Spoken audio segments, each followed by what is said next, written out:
Welcome everyone to Function Composition, which is lesson 2.7 from Precalculus. Let's get started.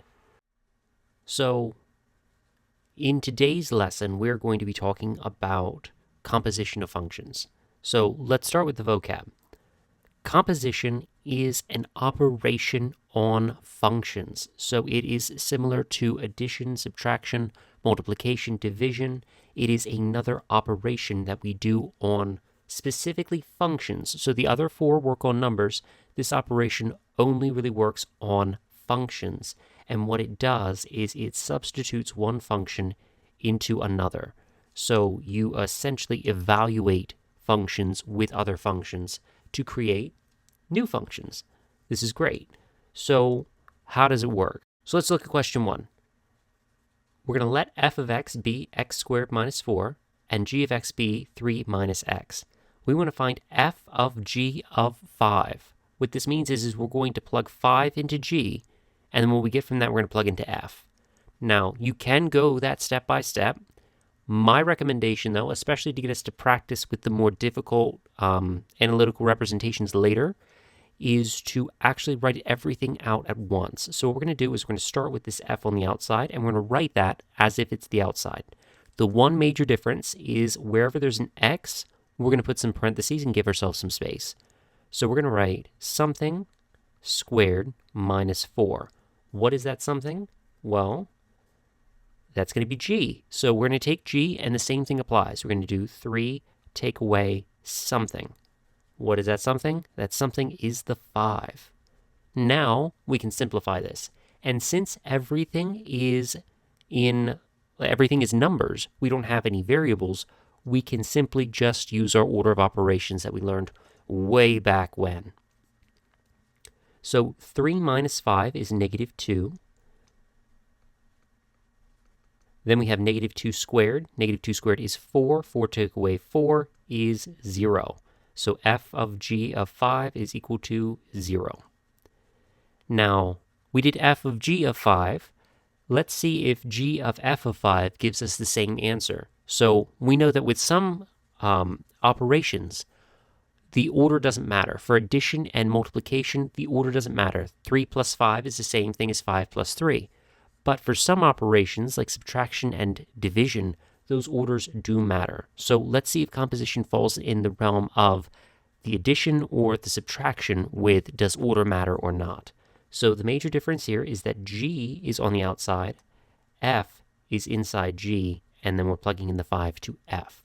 So again, like we did before, we're going to write out g, and everywhere that we see an x, we're going to leave ourselves some parentheses. So this is 3 take away something. That something just so happens to be x squared minus 4, so something squared take away 4, and that something just so happens to be 5. 5 squared is 25. 25 take away 4 is 21. So we have 3 take away 21. 3 take away 21 is negative 18. So we can see from this that order does matter for this, and that's going to come into play later, especially when we talk about trying to prove things with composition. So that was analytically. Let's look at it numerically. We are given a table of values here, and we are asked to do some composition here. So A looks relatively straightforward. We have f of g of 0. Now, instead of doing everything at once, we really can't do that for this one. We have to go step by step. We need to figure out what g of 0 is. And when we plug in a 0 to the g function, we get a 3. So this is equivalent to f of 3. Now we can evaluate the f function at 3, and we get 2. Now b's notation looks different, but it is exactly the same. This fog notation, air quotes around that, is the exact same as this notation up here. It means composition. So instead of a plus or a times, you get an open circle. So I'm going to rewrite it for me because I like the other notation a little bit better. I think it's a little bit clearer about what it's asking. So we have f of g of negative 2. So we need to evaluate the g function at negative 2. Evaluating the g function at negative 2 gives us a negative 5. So this is equivalent to f of negative 5. Now we need to evaluate the f function at negative 5, and we get a 3. Finally, we're going to do g of f of 2. So again, this is g of f of 2. So we need to evaluate the f function at 2, which is -3. So this is equivalent to g of -3. And then we need to evaluate the g function at -3, which is 7. So not too bad, hopefully. Next, we're going to do graphically. And graphically, we're going to do exactly the same way that we did with the numerically. We're going to take it step by step. So we have an f function, which is this parabolic function here in blue, and then we have this g function, which is a piecewise defined function in this pinkish purple. So what we're going to do is, again, we're going to start with this g of 1. G of 1 is 1, so this is equivalent to f of 1, and f of 1 is 1, 2, 3. So again, not bad. G of f of -2, well, f of -2, -1, -2, well, that's 0. G of 0 is 0. So again, g of 0, and then g of 0 is 0. And then finally, we have g of f of 1. Change the color again. G of f of 1. So we need to find f of 1 first. F of 1 we've already found to be 3. So this is equivalent to g of 3. And g of 1, 2, 3 is -1. So you can see here, we're showing our steps. We're being logical about everything. You need to show your steps when you're doing your work as well. I know that for some of these, it might be really, really easy for us to take this and jump straight to an answer. But imagine you did something wrong. Just imagine in a world, something went wrong. You didn't eat breakfast that day, and it was just no good, very bad, rotten day. Show your work. That way I have a way of knowing, or your teacher has a way of knowing what you were thinking, and that way we can help you grow if something did go wrong. So even though these look a little bit simple here, show your work. That way we can help you grow if you need to. You might be perfect. We really don't know. And if your graph gets crowded like this is here, erase as you go. That is okay. Perfectly fine to erase as you go. So we've done composition, and we've done composition with numbers. We'll do composition with just variables later. But for now, I really want to talk about some vocab. The vocab I want to talk about today is identity. Identity is a vocab word that I wish you had heard before you've heard me talk about it. I really do wish that you learned about this in Algebra 1, Algebra 2, or even middle school, because it's such an important vocab word that unfortunately really doesn't get brought up much. So if this is the first time you've seen the word identity, I'm sorry, but what it is it's a math statement that's always true. So it can be as simple as 3 plus 4 is equal to 5 plus 2. That is a true statement because 3 plus 4 is 7 and 5 plus 2 is 7. So this is an identity. It's not a very useful identity, but it is an identity. Something else that would be an identity would be x equals x. It doesn't matter what the value of x is. That statement will always be true. Something that is not an identity, and I do want to emphasize is not an identity, would be something along the lines of a squared plus b squared equals c squared. Because the values of a and b and c don't work for all numbers. I can't just plug in a 1 for all of them and say, yep, that's a true statement. Because 1 squared plus 1 squared doesn't equal 1 squared. So this is not an identity.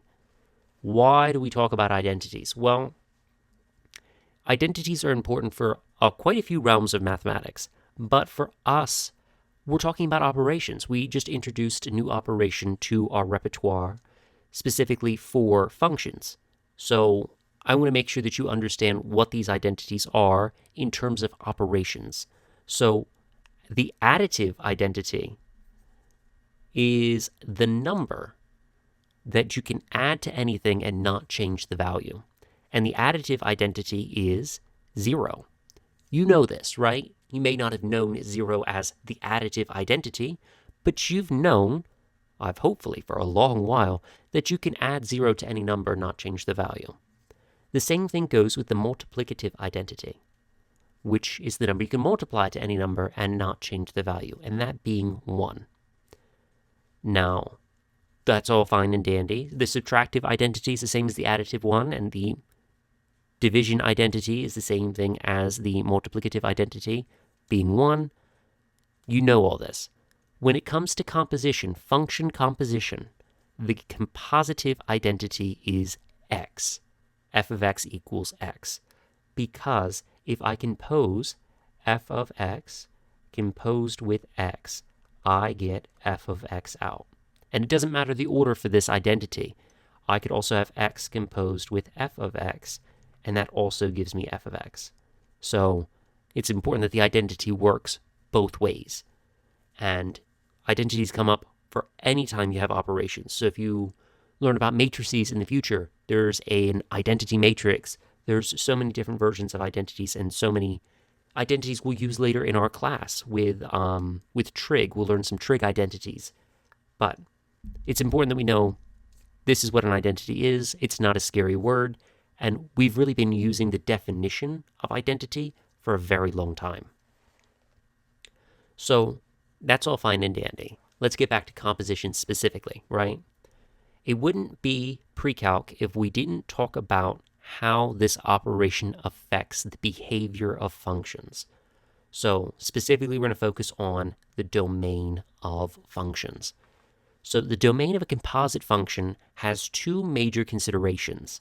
First is the domain of the inside function. If you want to think about it as a composite function as an outside function and an inside function, the domain of the inside function affects the composite function. Whatever the domain of the input function is, or the inside function is, it's automatically glued onto the composite function. In addition to that, there may be further restrictions, and those further restrictions go on to how G and the outputs of G affect the domain of F. So anything that outputs from G that would not be in the domain of F also gets excluded. So for example, maybe plugging in a 3 to G is fine, but the output of that causes us to divide by 0 in F, then it's a no-go. We can't use it. So lots of words, lots of talking. Let's put it into practice.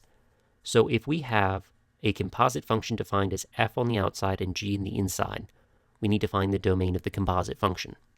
The first function they give us is x squared minus 1, and the second function is the square root of x. So first things first, we know that the inside function, g of x, has a domain problem.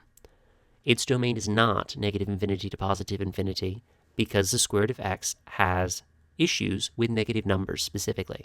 So its domain is 0 to infinity inclusive. Now, what we're going to do is we're going to compose G into f and see what the result looks like. So we're going to do that like we did before, f of G of x. So we're going to take the f function, big parentheses where the x's were, and we're going to substitute in the g function. So we get the square root of x squared minus 1. Well, the square and the square root actually cancel, and that leaves us with x minus 1 being what h of x is. That in itself doesn't have any problems. There is no inherent x values that would cause problems to this, where we divide by 0, have the log of a negative number, or take the square root of a negative number either. So no problems there. So 2 doesn't come into play, but 1 does. We have to give this the domain of G. So this domain has to be 0 to infinity inclusive, because G had that restriction, because the inside had that restriction. Let's look at another one. If I look at the G here, the inside function here, I can see that it has no restriction. So the domain of the G function is negative infinity to positive infinity. Perfectly fine. Reasonable, right? Now we need to compose G into f.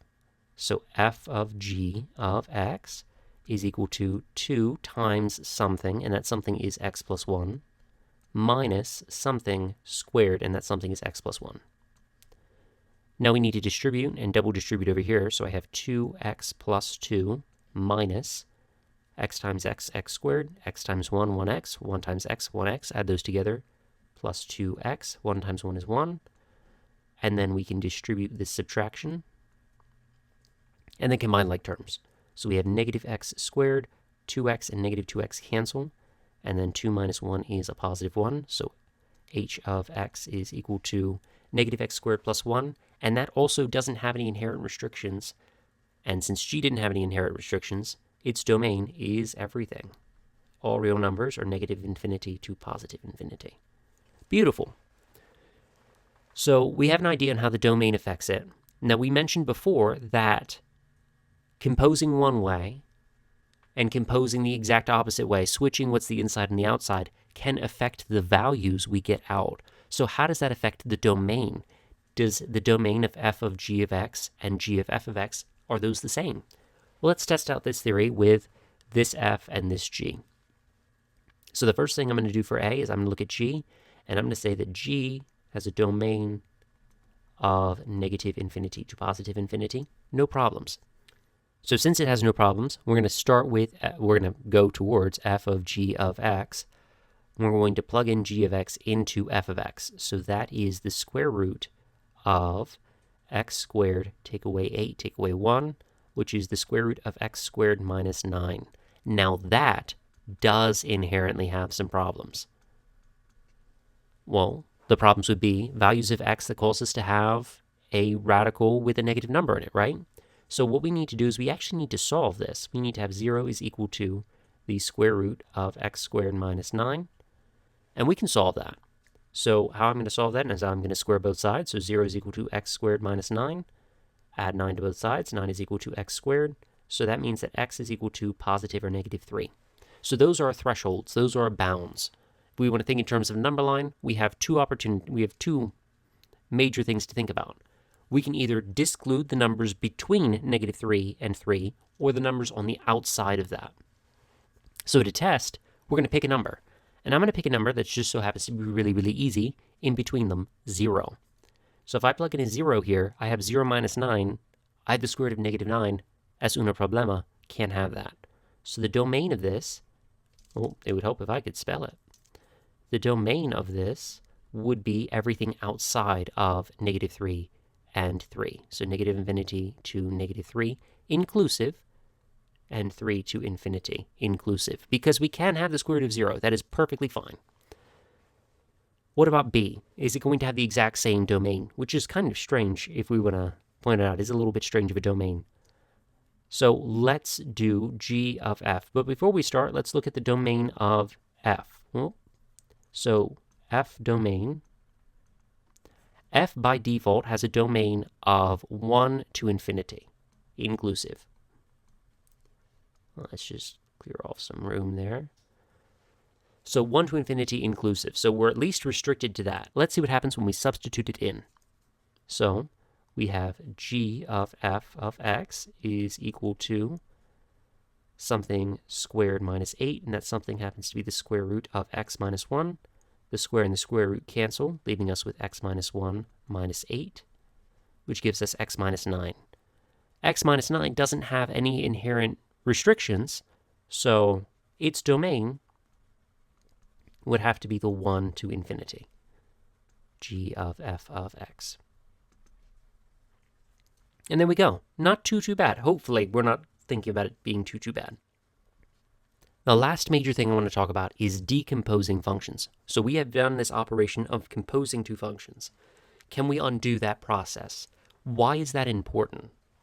Well, it's really, really important for calculus. You're going to learn about what's called the chain rule in calculus, and it is one of the 3 most common techniques you'll use in calculus throughout the entirety of calculus. Calc 1, Calc 2, Calc 3, even Diff-EQ. So since it's so prevalently used, it's really important that you understand how to use it, and this is the fundamental flaw. You have to be able to decompose functions to be able to use it. And from experience in teaching calculus, I can tell you that a lot of your peers either were great at this, and they had absolutely no trouble whatsoever discerning what was the inside function, what was the outside function. And then there were some of them that struggled immensely. They really, really struggled on picking up this skill. So we're going to practice the heck out of it now. And by the way, those of you who will be joining me in calculus, it will come up in 3.1, so save the date, I guess. So when it comes to identifying the inside and the outside of the function, you want to keep the idea as simple as possible. And by that, I mean you want to break it up in a way that your pieces don't look too complicated. So if I look at this h of x, I have the square root of x cubed plus 1. If I want to break that up in a way that leaves each piece less complicated, I would personally make the outside function f equal to the square root of x, and then I would make g of x the inside of the square root. I wouldn't make it more complicated than it needs to be. The outside is clearly the square root, and the inside is clearly the x cubed plus 1. You can technically decompose it in other ways, but they're not as helpful as decomposing it in this way. If I look at this function here, I can clearly see that the structure of the function itself is that of a radical of a rational function, 1 over x. And then the inside would just be, well, that would be a g, Mr. Whaley. The inside would simply be the denominator, which is what is weird about this function. That is it for us. If you have any questions, please make sure you ask. Otherwise, I'll see you in the next video.